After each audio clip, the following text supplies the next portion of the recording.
Good morning, everyone. I am excited to be with you in today's special edition of our monthly income trade room. We normally don't have this trade room more than once, twice a month if we have to adjust a position.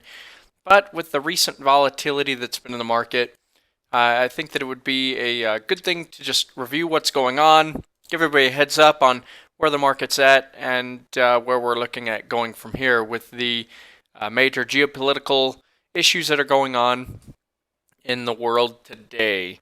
So let's just go ahead and take a brief look at the market internally. Internally, it is fairly weak, although it has softened up just a little bit. This morning, we woke up and it was about 15 to 1 negative on the NYSE, meaning that the stocks on New York Stock Exchange, for every one stock that was going up, 15 were going down, which is very, very bearish. That has lightened up a little bit. Right now we're 5 to 1 negative on the NYSE and 5.66 to 1 negative on the NASDAQ. So it's not as bearish as what it was on the open, which is indicative of the intraday bounce since the open. We've come off of our lows. Let's just head over here to let's get out of our internals and head over here to just a broad market view. So as you can see here, this morning we ended up hitting a low of 1954. We're trading up at 1965, about 10 points off of our lows this morning. And we did trigger, so that dash green line, let's go ahead and take a look at what that is. That dash green line, let me pull up our open positions here for the monthly income open position. So here's our current open position. We sold the 2135 call and we sold the 1910 put. So those are those solid lines. The solid red line is our 2135 short call. That solid green line is our 1910 short put. So ultimately, our position does expire tomorrow. We want this. We want the overall market to ultimately stay above our short put strike price and below our short call strike price. Sort of these dashed lines. Those are our original indicators as to where we should have a 70% probability of expiring out of the money. Again, for those of you that are new, before ever entering into the position or right at entering the position, we figure out about where we will have a 70% probability on our short strike prices, which is where we adjust our position. Okay, so because so much time has passed by, we have higher than a 70% probability. So right now what we're looking at is that number right there highlighted in yellow that says 1960. That's about where we would have had a 70% probability when we originally placed this position if it had quickly gone down and touched that area. But it didn't. It has just gone down to that area. And thus we have higher than a 70% probability. Let's go check that out. Right now we have a 92.85% probability. This morning it went down as low as an 86% probability. Right now I don't see anything here that is too much to be concerned about, other than I think that we do need to be paying attention, folks, for the rest of the day today. And this is a classic example of why we trade the weekly options series instead of the regular monthly options series. Again, for those of you that are not familiar with this, next month, what we'll end up doing is instead of placing the February 16 strike right here, we're going to place the Feb 2 16, the second Friday in February option, because we can trade the weekly options up until the close on Friday afternoon. The regular monthly options, we cannot do that. Those expire, their last trading day would be this afternoon on the Thursday, the third Thursday of the month. However, they settle on Friday morning. Okay, and so come Friday morning, if something terrible were to happen, our position, we couldn't do anything about it. On the weeklies, we can trade that up until the close on Friday, which is fantastic. So as of right now, I'm not going to be doing anything. We still have above a 90% probability. well above a 70% probability. But with the geopolitical issues that we've got going on right now, we do need to be keeping a close eye on things. I want to go take a look over here, guys, at economic, some of the economic reports that we've got coming out tomorrow. Let's go over here to our main member dashboard, and let's head down here to technical analysis dashboard. And we're going to head over to real-time quotes and news. We're going to view that. And on here, we're going to have an area where we can view economic events happening. So over here in the right-hand panel, you've got a calendar. Go ahead and click on that calendar. I'm going to drag this over so we can see what's going on. And I'm going to drag our earnings calendar down. So as of right now, we've got, actually, you know what? This is out of sync, I believe. Yeah, it is. It's not updated yet. It should have been already updated. Sorry about that. So in any case, we do have some economic reports tomorrow. Nothing that I think will do a whole lot to damage the market. We do have non-farm payrolls, I believe, and so with non-farm payrolls, anything that is worthwhile will give us a nice little bounce in this market. And frankly, right now we're seeing a little bit of a holding pattern right here, which is an appropriate level to be holding at. We had a lot of congestion at this level back in that August time period when the entire market broke down, and so it makes sense that it is holding here for right now. I'm grateful that we've got just 1 day remaining in this position. Otherwise, we may we may have needed to adjust this position, but I don't think that we'll need to be doing that, folks, unless things really start to continue to break down. So over the last night, for those that didn't see the headline, the China market, their markets hit their triggers to their circuit breakers again, and they shut down the markets again for the second time in for this week. They were down about 7% or about 5% when the original trigger, the original circuit breaker triggered off. They shut down for 15 minutes, and when they turned it back on, they quickly surged down 7%. Right now, folks, we're only down 1.25%. They were down over 7%. So they decided to shut down their markets entirely for the day yesterday over there in China.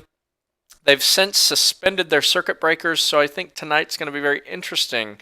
Those circuit breakers will not trigger off. That is something that they've just executed literally about an hour ago. So that'll be really interesting to see what effect that's going to have when their markets open this evening. So we need to keep an eye on that, and we'll be here first thing tomorrow morning again to make sure that our position expires nice and out of the money, and that we have a comfortable padding between the market and where our strike price is. We will be putting on a new S&P 500 position on Monday at the same time that we're discussing this right now, 12 p.m. Eastern time. So again, we'll be putting on our new S&P 500 position. Now, at the close of this position, that will close out our calendar year for 2015. And we will begin our first position for the calendar year of 2016. So this year, if this one closes out just right, we've got right now,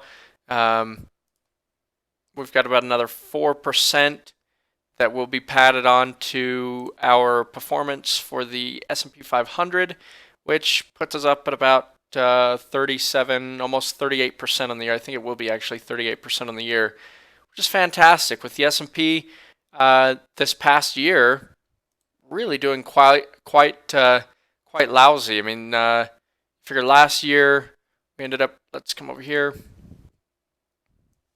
There we go.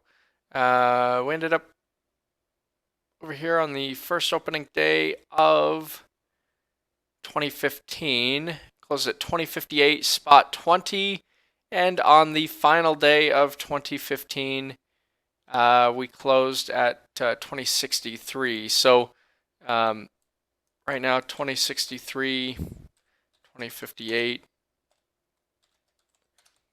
It was up a whopping 0.24%. We'll call it a 1/4%. So it was one of our lower years, but I would say all in all, I'm quite pleased with our year throughout 2015, and looking forward to a fantastic 2016, especially if we have a little bit of a volatile year. Volatile years have been our best years in the market with the S&P 500, the monthly income trading system. So look forward to a great year if this volatility does continue, because we should be bringing in some nice premium due to that volatility. So I'm excited about that. And that volatility in the S&P 500 strategy should not concern anybody. It's something to look forward to. Those are our best years, and that's something that I'm excited about. So looking forward to that.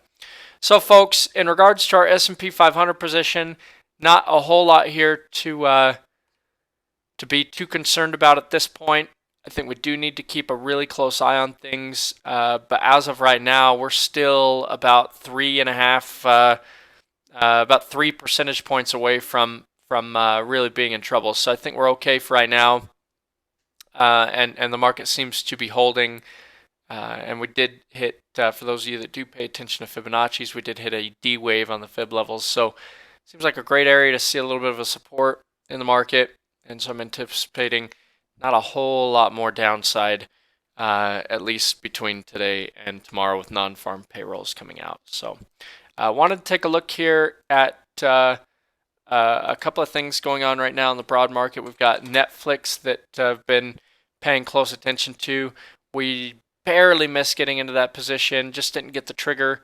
I probably need to pull that one up just a little bit because it hasn't been getting all the way down to my trigger on these past couple of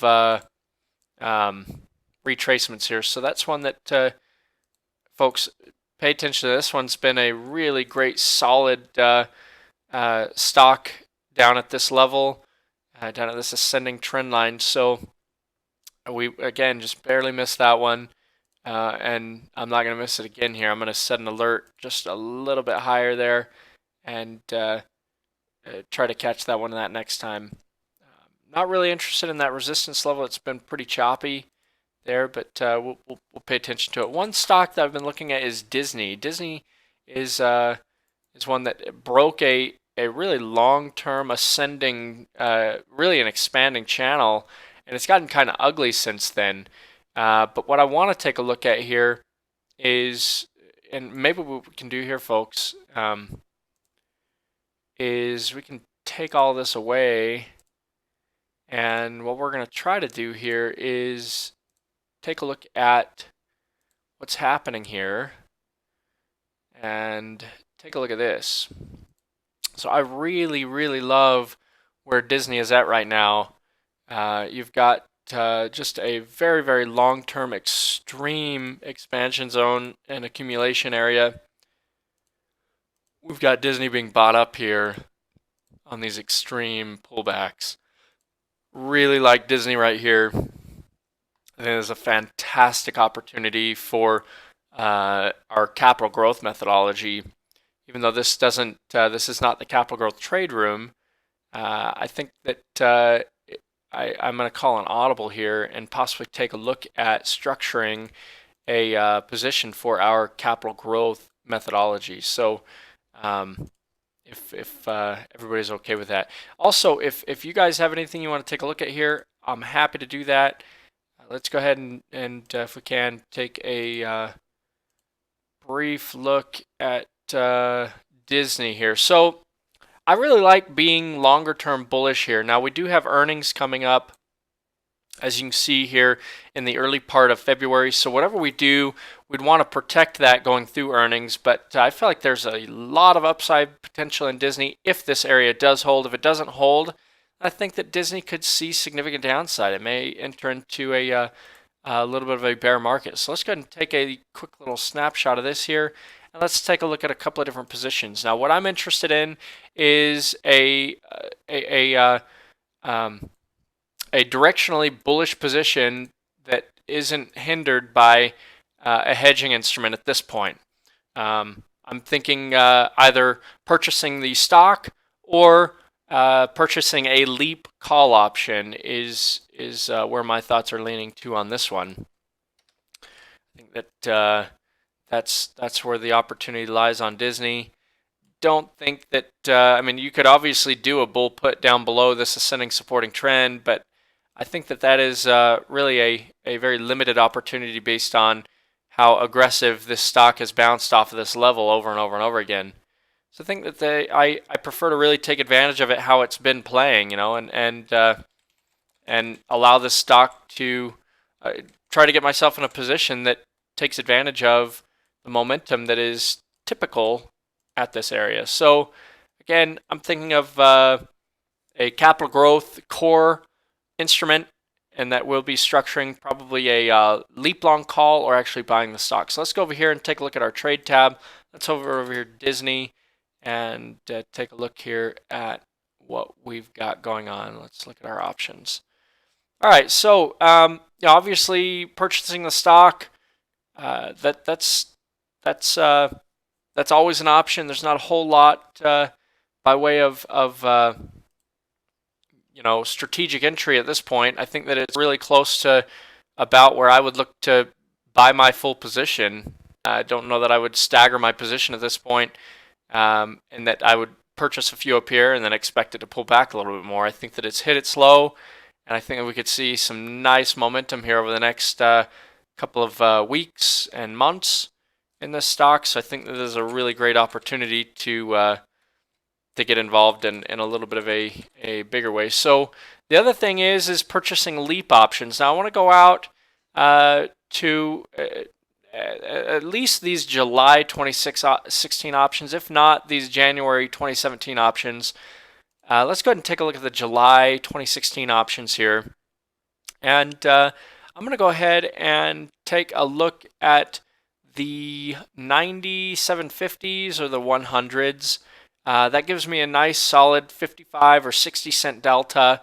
If we take a look here at our theta, for those of you that are not familiar with Greeks, we will be teaching a class on that here coming up soon.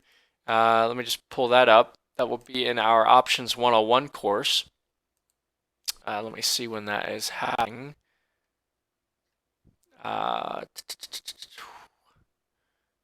Yeah, we should be teaching a class on the Greeks here coming up. I believe, yeah, the Greeks right down here. And yeah, that comes up in about a little less than 2 weeks time. So about a week and a half time, we'll be teaching a class on the Greeks, delta, gamma, theta, and vega. Help you understand all of what those things are. But for today's purposes, delta defines for every $1 the stock goes up, what am I making? What is the increase in the value of this call option? Also, on the contrary, for every $1 decrease in the stock, I will lose 60 cents in this call option. Okay, so that's also something to keep in mind.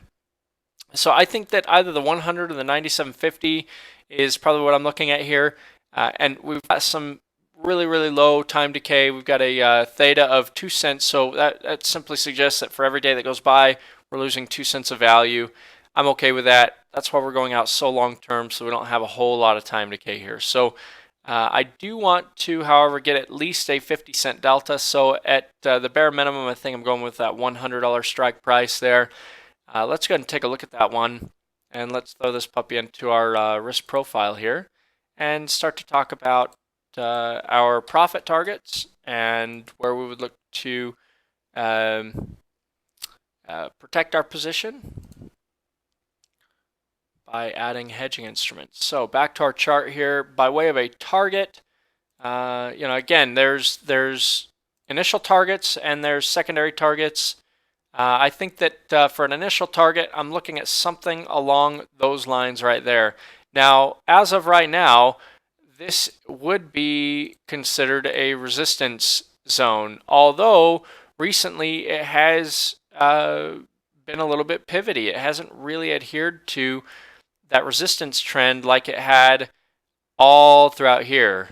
Notice right here, it's not a trend yet there, but resistance hits it nice and solid. I mean, that's not happenstance, folks. That is very calculated. It's a distribution zone. It's where people are selling into strength. Finally gaps up and above that on the back of earnings. Comes back in, tests it. Not happenstance that it came right down to that line, folks. Again, that is very, very much calculated, okay? So came right down into that. Failed, look at it. Look what it had to do to fail. It had to gap down and around it. Gap down, look at this. Bam, touched it. Almost to the penny right there. Came up, consolidated around it for a couple of days, and finally pushed up above it. And that's where it's become just a little bit pivoty. Now, frankly, it got brought down due to a dividend payout, but ultimately it did end up failing and came down and touched this long-term ascending supporting trend that's been in place. So, as an initial target, I'm thinking of that ascending resistance area as my initial target. So, give it. It looks like it's rising up there within about a month's period of time historically. So, I would expect us to. We could possibly be out of this position by the earnings event, but I would say it would be around that 111 area or so. That 111 area. So let's go ahead and put 111 up here. 111, we'll call it 25 as our profit target, and our the area in which I would really start to look to protect this position. We came down and we hit. We came down that pre-gap level here back in August. I wouldn't want to hold on that long. I really think that a break of this ascending trend in any decent way, it does have a tendency to tail down below it. So I'd hate to get flushed out of this puppy. We wouldn't get flushed out. We'd protect it with a hedging instrument we'd put on some short calls and some long puts. But I'm thinking around that 97-ish area. We're to drop down below that, and that obviously comes up a little bit the further this thing goes on. But let's just take a look at what our loss would be around 97. And we want to put this out about a month, right? Because this is a directional call option. We want to see what influence the time decay has. So take a look at this, folks. This is exactly what we're looking for here. We've got about 2 times the potential reward even than what we do for a loss. That's exactly what we're looking for here. Okay, our reward is going to be about 2 times what our potential loss will be. We're going to have about a $5.95 profit per contract, and on the profit target, and about a $2.72 loss if on that loss target. And that's where we would likely protect this position and hedge it. But let's go ahead and take a look-see here, and I'm going to highlight a couple of these things. So that's going to be our profit target right there. That is going to be about a $5.95 reward. This is going to be my loss target. That's likely where, instead of just taking a loss, I'll probably hedge the position. So we do have a lot of time on this, and Disney's not going anywhere. Let's go ahead and copy this and put this into a little bit of a note. Anybody, hopefully you guys are okay with this. I know it's not the monthly income stuff. We're kind of stepping away from that and talking a little bit about the capital growth methodology here. So hopefully everybody's okay with that. Just, I think, too good of an opportunity to pass up at this point. Okay. So what we've got here, folks, is we've got Disney. Here's our chart. Let's go ahead and, while we're talking about this, I want to make sure that we capture that resistance here. I want that to be on your notes. Obviously, we'll make these notes available to you. So you just sit back and relax and enjoy. How's everybody doing today? You guys doing all right?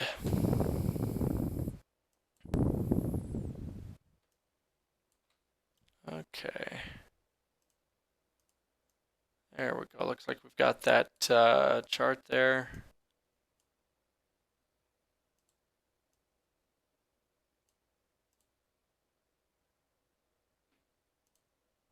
Alrighty.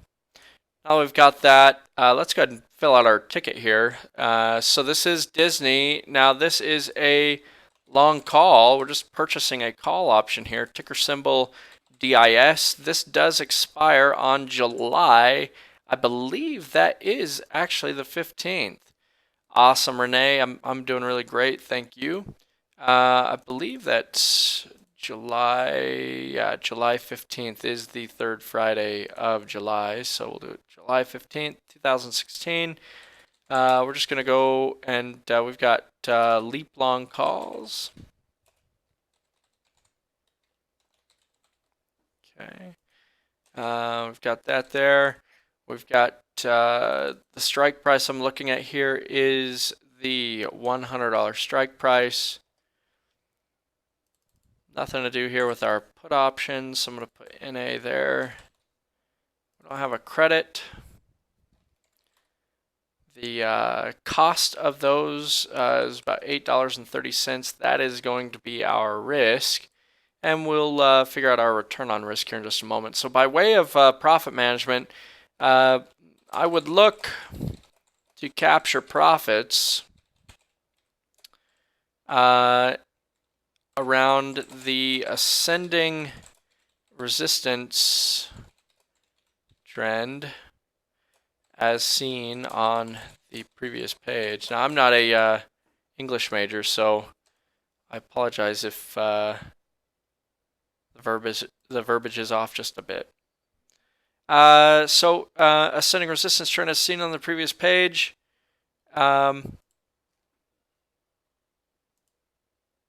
Say around the 111 quarter price level. Okay. And then we'll say we observed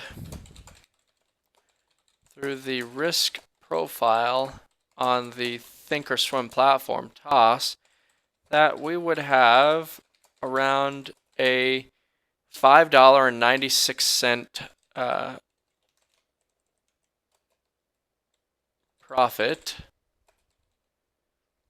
if it hits the 111 quarter level within, or we'll say by February 3rd. Now, the longer it takes to go up and touch that 111 quarter area, these numbers are going to be a little bit different.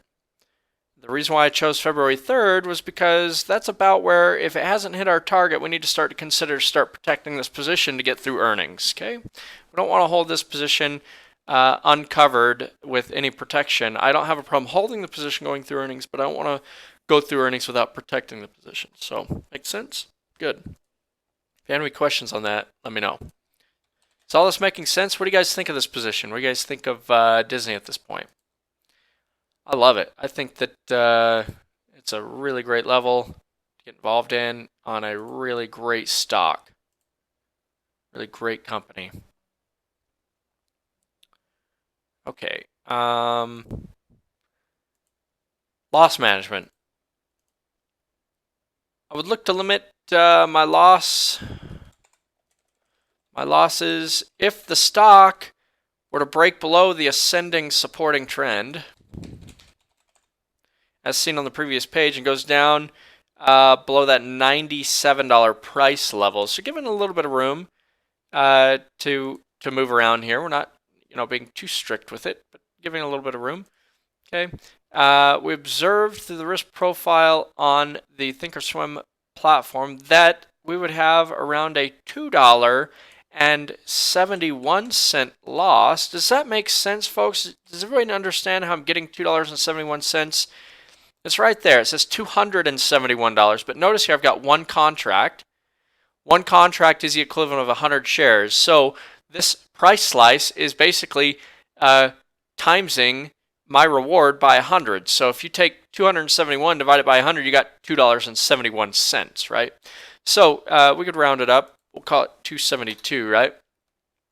We'll have a $2.72 loss if the stock goes below that level, that $97 price level. Okay, we will look to hedge going into earnings on what is that date? The 9th. On the 9th. On which is on Feb 9.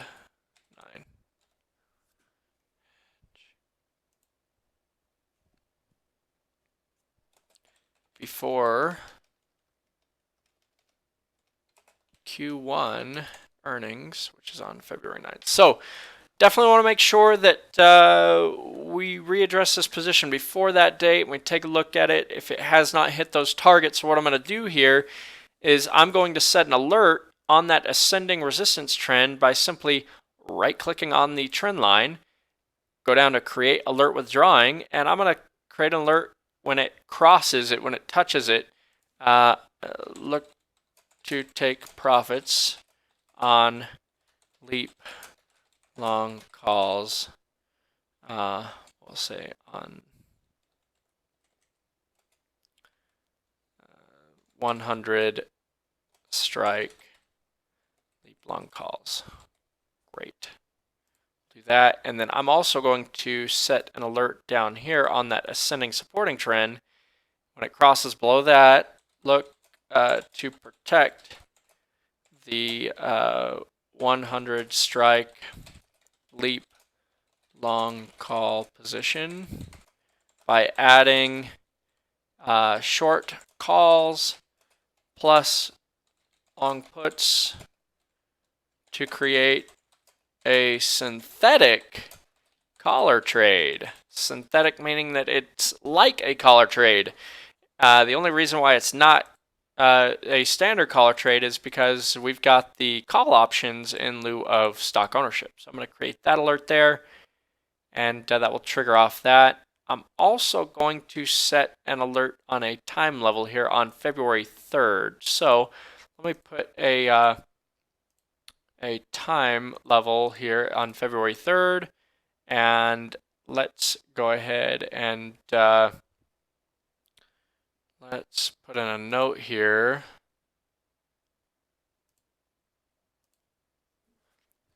Look to protect 100 strike leap long calls at or around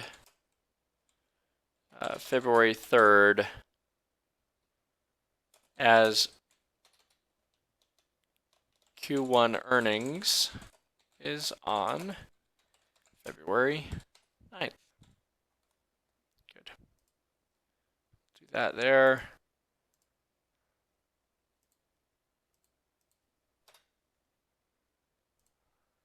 Right. Okay. We'll make that as red. Hold it.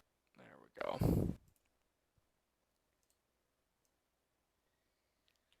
And we'll keep that somewhere right around here. Good, good, good. So now that we've got all of that, we'll go ahead and get a final copy here of this chart. Make sure that goes into our notes. And we will call this a new capital growth position. So a little bit out of the ordinary, but rules are meant to be broken, right? So despite us convening in the monthly income trade room, we are structuring this one. All right, any questions, you guys, on what we've got going on here? Any questions at all? Here's what I will do. I will go ahead and make a quick little copy here of this order ticket, and until I can get the notes and this recording posted in the open positions log of the capital growth in the capital growth dashboard, I will go ahead and just paste this into the chat box. So for those of you that would like to take a closer look here at these notes, you're welcome to. I am uploading those right now into that chat box, so you should now see it in the chat box, and you can click on that and it should pull up a large version of it, and you can go through those. Okay. Any questions, you guys? Does this all make sense, what we've gone over this morning so far? So we will keep a close eye here on the S&P. If anything does change, we'll look to